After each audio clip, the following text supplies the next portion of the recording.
সকলোকে নমস্কাৰ জনাইছো। এয়া দেখিছেনে কিহৰ আয়োজন চলিছে। আজি আসলতে গোটৰ মিটিং বহিছিলে। মোৰ ঘৰত কেইগৰাকী মানৰ ডিমাণ্ড যে তুমি নতুনকৈ মাটি কিনি ঘৰ বনাইছা, গতিকে আমাক খানা এটা খুৱাব লাগিব। ওকে, খাবা। আৰু যিহেতু ঘৰে সকলো চব্জি আছেই দেখিয়ে থাকে। এয়া মাটিদালিকা আঠালু ঔটেঙা দি বনালোঁ, মাছ ফ্ৰাই কৰিলোঁ, চিকেনৰ গ্ৰেভি আছিলে, মিক্স চব্জি এখন, চালাড, পাপৰ, ইমানেই।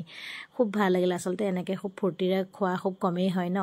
আচলতে আমাৰ গোটৰ মানে এগৰাকী এমহীয়া কেঁচুৱা আছিলে, তাইৰ ক'তো যাব পৰা নাই। সেই তাইৰ কাৰণে আচলতে এনেকৈ তাই ক'লে যে চুম্বা তোমাৰ ঘৰৰ চব্জি আছে নহয়, আজি আমাক খোৱাবা। অ'কে, কথামতে তিয়হ উঠাই ল'লোঁ, ছিঙি ল'লোঁ আৰু মূলাও উঠাই ল'লোঁ।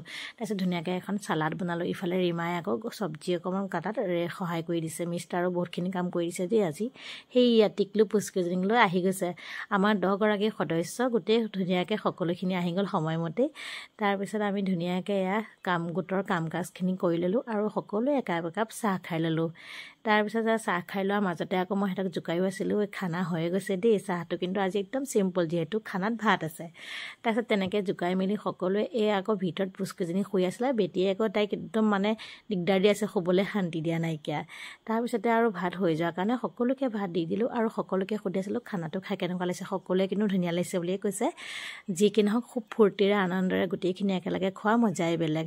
আচলতে নিউ ইয়েৰ বুলিও খোৱা হ'ল আৰু ঘৰ লোৱা পাৰ্টিও হৈ গ'ল, গোটৰ মিটিঙো হৈ গ'ল। এক গুলিত কেইবাটাও চিকাৰ হৈ গ'ল। তাৰপিছতে আমিও ধুনীয়াকৈ লাষ্টত গোটেইখিনিয়ে খাই ল'লোঁ।